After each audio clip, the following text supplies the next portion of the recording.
பிரிட்டிஷுக்கு யாரு 13 முறை இன்னைக்கு வந்து மன்னிப்பு கடிதம் எழுதி தந்து பிரிட்டிஷோட ஷூ அணக்கி சேவை செய்வோம்னு சொன்ன வீர் சாவர்கருடைய அப்படின்னு சொல்லக்கூடிய கோழையோடைய இன்னைக்கு பாடத்திட்டு தான் இன்னைக்கு வந்து புத்தகத்தை நினைச்சிருக்காங்க. எதுக்கு கெமிஸ்ட்ரியை படிக்கும் போது சரஸ்வதியை பத்தி நாங்க தெரிஞ்சுக்கணும்? இந்திய சுதந்திர போராட்டத்துல சாவர்கருக்கு என்ன பங்கு இருக்கு? அந்த கோர்ஸ்ல வி.டி. சாவர்கர் எழுதிய இந்தியன் இண்டிபெண்டன்ஸ் சம்பந்தமான அந்த புத்தகத்தை எதுக்கு இன்னைக்கு இணைக்கிறாங்க? இந்த கேள்வியை தான் நாம இன்னைக்கு முன்வைக்கிறோம். ஆனால் இதற்கான கருத்தை நாம சொல்வதற்கு 1 மாதம் என்கின்ற அவகாசத்தை தான் இன்றைக்கு ஒன்றிய அரசாங்கம் கொடுத்திருக்கிறது. எப்படி இந்திய நாடு முழுவதும் இருக்கக்கூடிய மாணவர்கள் முதல்ல இந்த கரிக்குலத்தை படிச்சு புரிஞ்சுக்கிட்டு அதுக்கான ஃபீட்பேக் அனுப்புவதற்கு இவர்கள் கொடுத்திருக்கக்கூடிய இந்த கால நேரம் என்பது போதவே போதாது. இதுவே ஜனநாயக விரோதமான ஒரு செயல் என்பதைத்தான் நம்ம முன்வைக்கிறோம். அதே போல இந்த பிஜேபி ஆட்சி பொறுப்புக்கு வந்ததுல இருந்து 2014ல இருந்து எப்படி இன்னைக்கு கல்வியை காவிமயமா மாத்தலாம், எப்படி வணிகமயமா மாத்தலாம், எப்படி மத்தியத்துவப்படுத்தலாம் அப்படிங்கிற ஒரு நோக்கத்தை மட்டும்தான் அடிப்படையாக கொண்டு செயல்படுது.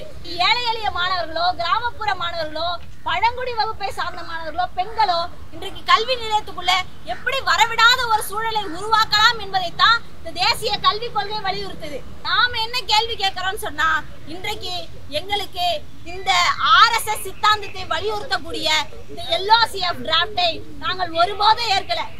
என்ன பங்களிப்பு செஞ்சாரு சாவர்கர் இந்திய விடுதலைக்கு? அப்படி என்ன பங்களிப்பு செஞ்சிட்டாருன்றது எங்களுக்கும் தெரியல. நாங்களும் பூத கண்ணாடி வச்சு தேடி தேடி பாக்குறோம். ஒரு பங்களிப்பும் இல்ல. மன்னிப்பு கடிதம் எழுதி கொடுத்து பிரிட்டிஷ் மகாராணிக்கு நான் அடிமையா இருப்பேன்னு சொல்லி இந்திய விடுதலை போராட்ட வீரர்களை காட்டி கொடுத்த கயவர்களை பற்றி இன்றைக்கு மாணவர்கள் படித்தார்கள் என்று சொன்னால், அப்ப உண்மையாலுமே இந்திய விடுதலைக்காக உயிர் நீத்த போராளிகள் அத்தனை பேருடைய வரலாற்றை மறைப்பது எப்படி நியாயமா இருக்கும்?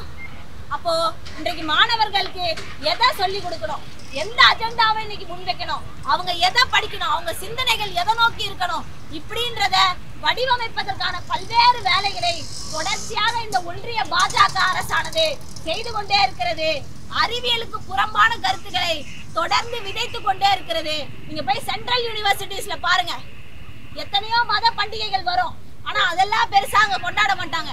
ஆனா விநாயக சதுர்த்தி, சரஸ்வதி பூஜை, அதே மாதிரி வந்து ஒரு பல்கலைக்கழகமா இருந்தாலும் அதுக்கு நடுவுல ஒரு புலியார் சிலையை கொண்டு வந்து வைக்கிறது, இப்படியான செயல்பாடுகளை தான் இன்றைக்கு ஒன்றிய கல்வி நிலையங்கள்ல இன்னைக்கு தொடர்ச்சியா நடந்துட்டு இருக்குது.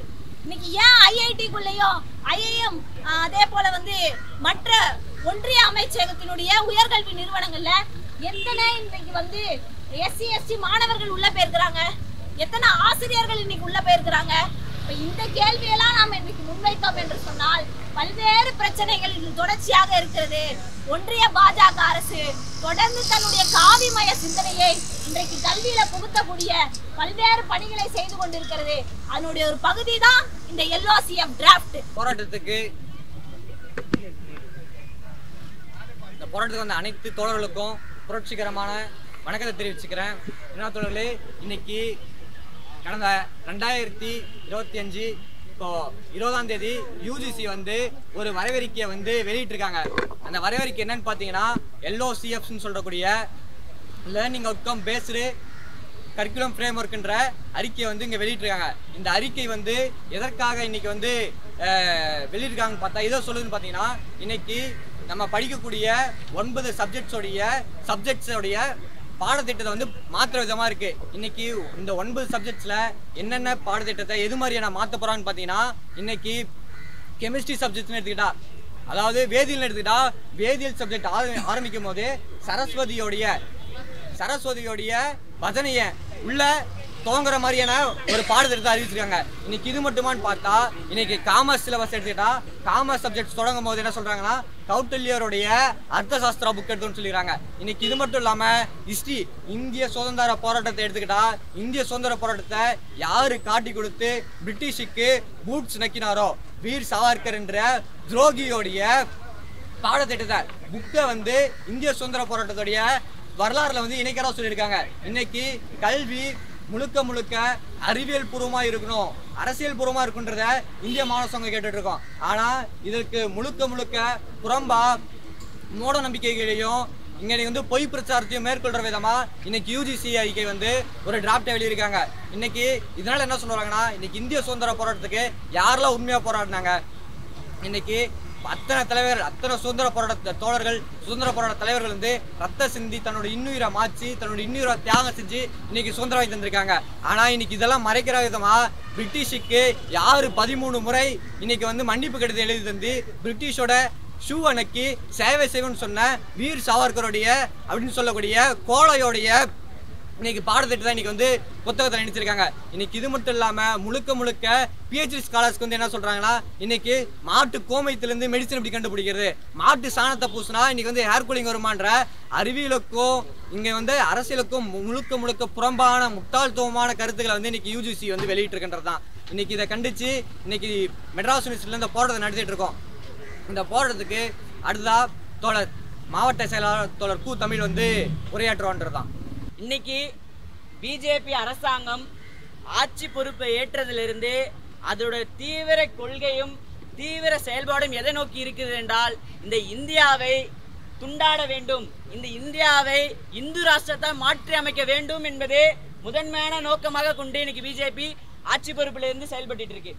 தோழர்களே, நமக்கு எல்லாம் தெரியும், ஹிட்லர் யூத மக்கள் மத்தியில் எப்படி ஒரு இன அழிப்பை நடத்தினாரோ, அன்னைக்கு அவர் கேட்ச் த யங்ஸ்டர்னு சொல்லி இளம் தோழர்களை, அதாவது இளைஞர்களை, அங்குள்ள மாணவர்களை என்னோட பக்கம் கொண்டு வரன்றதுக்காக இதே நடைமுறையை யூத மக்களுக்கு எதிர்ப்பு தெரிவிக்கிற மாதிரியான யூத மக்களுக்கு எதிரான ஒரு பாடத்திட்டங்களை ஃப்ரேம் ஒர்க் பண்றாரு.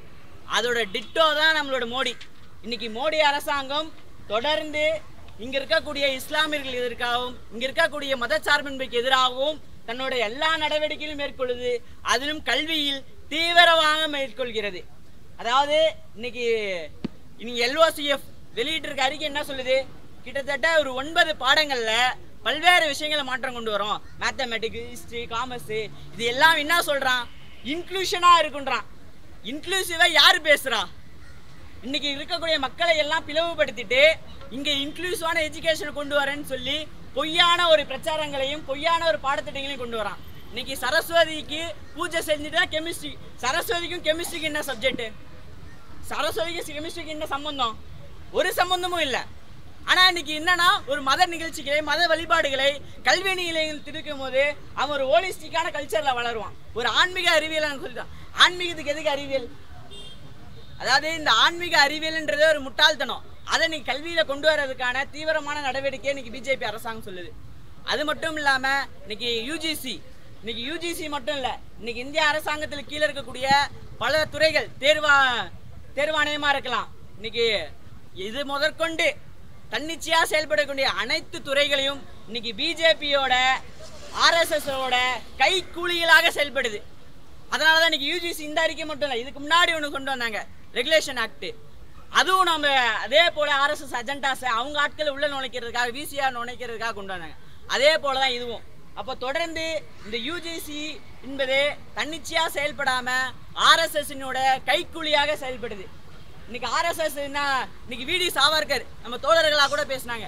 தோழர் ஒரு முறை இல்லை, இருமுறை இல்லை, 13 முறை மன்னிப்பு கடிதம் வாங்கி பிரிட்டிஷ் மகாராணி கிட்ட பென்ஷன் வாங்கின ஒரு காவாலி தான் அவன். ஒரு சுதந்திர போராட்டத்திற்கு ஒரு இம்மி அளவு கூட பங்களிப்பு செய்யாத RSS காரர்களோட பாடத்திட்டத்தை எதுக்கு மாணவர்கள் நாங்க படிக்கணும்? தோழர்களே, நமக்கு தெரியும், பகத்சிங் தன்னோட இளம் வயதில் போராட்டத்துக்காக, சுதந்திர இந்தியாவின் போராட்டத்திற்காக தன்னோட இன்னுயிரை துச்சமென விட்டு தூக்கு கயிறுக்கு முத்தைய விட்டுவன். அவனோட வரலாறை படித்துக் கொள்ள இருக்க மாணவர்கள் நாங்கள் இருக்கோம். இன்னைக்கு சாவர்கர் பிரிட்டிஷ் காலத்திலே பென்ஷன் வாங்கினவன். பிரிட்டிஷ் காலத்திலேயே அவனோட ஷூவை நக்கி பென்ஷன் வாங்கினவன் சாவர்கர். அவன் எழுதிய சுதந்திர போராட்டத்தை மாணவர்கள் நாங்கள் ஒருபோதும் படிக்க மாட்டோம். ஏன்னா இன்னைக்கு அது மட்டும் இல்ல, இன்னைக்கு நேதாஜி சுபாஷ் சந்திர போஸ், கம்யூனிஸ்டுகள், இந்த மாதிரி பல விடுதலைக்கான போராளிகளை காட்டி கொடுத்தவன் தான் சாவர்கர். அந்த காட்டி கொடுத்தவனோட பாடத்திட்டங்களை ஒருபோதும் மாணவர்கள் நாங்கள் ஏற்க மாட்டோம், ஒருபோதும் நாங்கள் SFI நாங்கள் ஏற்க மாட்டோம். இந்த போராட்டம் என்பது இன்னைக்கு இந்தியா முழுவதும் நடந்து கொண்டிருக்கிறது. இதை யூஜிசி திரும்ப பெறவில்லை என்றால் அடுத்த கட்டமாக எங்களின் போராட்டம் மாறும் என்று சொல்லிக்கொண்டு வாய்ப்பளித்த தோழர்களும் வந்திருக்கிற தோழர்களுக்கும் வாழ்த்துக்கள் சொல்லி நிறைவு செய்யும். தோழர்களே, கடந்த 20ஆம் தேதி நாம வந்து நம்முடைய மாநில மாநாட்டிற்காக தயாராகி கொண்டிருந்த ஒரு சூழல். அந்த டைம்ல யுஜிசி LOCF என்று சொல்லக்கூடிய ஒரு அறிக்கையை, ஒரு டிராஃப்ட வெளியிட்டிருக்கிறாங்க. அந்த டிராஃப்ட்ல என்ன சொல்றாங்கன்னா, கிட்டத்தட்ட 9 பாட பிரிவுகளுக்கு ஒரு கரிக்குலமை ஃப்ரேம் பண்ணி அமைச்சிருக்காங்க.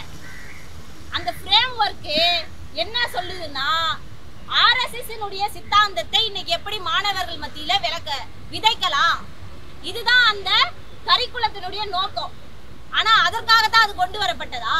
2012ல டீச்சர் சென்ட்ரிக்கா வந்து பாடத்திட்டங்கள் இருக்கு, அதை ஸ்டூடெண்ட் சென்ட்ரிக்கா மாத்தணும் அப்படிங்கிற ஒரு நோக்கத்துக்காக தான் இது கொண்டு வரப்பட்டது. ஒவ்வொரு சப்ஜெக்டையும் அனலைஸ் பண்ணி அதுக்கான ஒரு கரிக்குலம் ஃப்ரேம் ஒர்க்கை கொண்டு வரணும்னு சொல்லி கொண்டு வரப்பட்டதனுடைய நோக்கம் என்று சொல்லப்படுகிறது. ஆனா இந்த பிஜேபி கவர்மெண்ட் அதை எப்படி பயன்படுத்துதுன்னு சொன்னா, தன்னுடைய சித்தாந்தத்தை எப்படி மாணவர்கள் மத்தியில விதைக்கலாம், RSSனுடைய சித்தாந்தத்தை எப்படி விதைக்கலாம், எப்படி இந்து மதம் ஒற்றை மதம் தான் இன்னைக்கு வந்து இந்த இந்திய நாட்டுல இருக்கணும்னு சொல்லக்கூடிய இந்து ராஷ்டிரத்தை உருவாக்குவதற்கான ஒரு சித்தாந்தத்தை எப்படி மாணவர்கள் மத்தியில விதைக்கலாம், இதுதான் இன்னைக்கு அந்த கரிக்குலத்தினுடைய நோக்கமா இருக்கு. தோழர்ல 9 பாடத்திட்டத்துக்கும் அவங்க வெளியிட்டு இருக்கக்கூடிய அந்த கரிக்குலமை போய் நம்ம படிச்சு பார்த்தோம்னா சம்பந்தமே இருக்காது. சப்ஜெக்டுக்கும் அவங்க விட்டுருக்க கரிக்குலத்துக்கும். எதுக்கு கெமிஸ்ட்ரியை படிக்கும் போது சரஸ்வதியை பத்தி நாங்க தெரிஞ்சுக்கணும்? இந்திய சுதந்திர போராட்டத்துல சாவர்கருக்கு என்ன பங்கு இருக்கு? அந்த கோர்ஸ்ல விடி சவார்கர் எழுதிய இந்தியன் இண்டிபெண்டன்ஸ் சம்பந்தமான அந்த புத்தகத்தை எதுக்கு இன்னைக்கு இணைக்கிறாங்க? இந்த கேள்வியை தான் நாம இன்னைக்கு முன்வைக்கிறோம். ஆனால் இதற்கான கருத்தை நாம சொல்வதற்கு 1 மாதம் என்கின்ற அவகாசத்தை தான் இன்னைக்கு ஒன்றிய அரசாங்கம் கொடுத்திருக்கிறது. எப்படி இந்திய நாடு முழுவதும் இருக்கக்கூடிய மாணவர்கள் முதல்ல இந்த கரிக்குலத்தை படிச்சு புரிஞ்சுக்கிட்டு அதுக்கான ஃபீட்பேக் அனுப்புவதற்கு இவர்கள் கொடுத்திருக்கக்கூடிய இந்த கால நேரம் என்பது போதவே போதாது. இதுவே ஜனநாயக விரோதமான ஒரு செயல் என்பதைத்தான் நாம முன்வைக்கிறோம். அதே போல இந்த பிஜேபி ஆட்சி பொறுப்புக்கு வந்ததுல இருந்து 2014ல இருந்து எப்படி இன்னைக்கு கல்வியை காவிமயமா மாத்தலாம், எப்படி வணிகமயமா மாத்தலாம், எப்படி மத்தியத்துவப்படுத்தலாம் அப்படிங்கிற ஒரு நோக்கத்தை மட்டும் தான் அடிப்படையா கொண்டு செயல்படுது. இன்றைக்கு ஏழை எளிய மாணவர்களோ, கிராமப்புற மாணவர்களோ, பழங்குடி வகுப்பை சார்ந்த மாணவர்களோ, பெண்களோ இன்றைக்கு கல்வி நிலையத்துக்குள்ள எப்படி வரவிடாத ஒரு சூழலை உருவாக்கலாம் என்பதைத்தான் இந்த தேசிய கல்விக் கொள்கை வலியுறுத்துது. குறிப்பா நீங்க வந்து பாத்தீங்கன்னா இன்னைக்கு RSSனுடைய சித்தாந்தத்தை விதிக்கக்கூடிய வகையில பல்வேறு ஏற்பாடுகள், குலக்கல்வி திட்டத்தை முன்மொழியறதுல இருந்து இருமொழி கொள்கை வேணாம், மும்மொழி கொள்கை தான் வேணும். அதே போல இதையெல்லாம் எதிர்க்கக்கூடிய மாநிலங்களான தமிழ்நாடு, கேரளா போன்ற மாநிலங்களுக்கு நிதியை குறைப்பது, இப்படி பல்வேறு அராஜக செயல்களை தொடர்ந்து கல்வியில கொண்டுகிட்டே இருக்கிறாங்க. அவர்களுடைய அஜெண்டாக்கு இன்றைக்கு பிஜேபி அல்லாத மாநிலங்களை எல்லாம் இரையாக்குவதற்கான ஒரு வேலையை செஞ்சுக்கிட்டு இருக்காங்க. அந்தந்த மாநில கவர்னர்கள் மூலமாக பல்வேறு பிரச்சனைகளை இந்த மாதிரியான மாநிலத்தில் உருவாக்கி கொண்டே இருக்கிறார்கள். அப்போ நாம என்ன கேள்வி கேட்கிறோம்னு சொன்னா, இன்றைக்கு எங்களுக்கு இந்த RSS சித்தாந்தத்தை வலியுறுத்தக்கூடிய இந்த LOCF டிராஃப்டை நாங்கள் ஒருபோதும் ஏற்கல. என்ன பங்களிப்பு செஞ்சாரு சவார்கர் இந்திய விடுதலைக்கு? அப்படி என்ன பங்களிப்பு செஞ்சுட்டாருன்றது எங்களுக்கும் தெரியல. நாங்களும் பூத கண்ணாடி வச்சு தேடி தேடி பாக்குறோம், ஒரு பங்களிப்பும் இல்ல.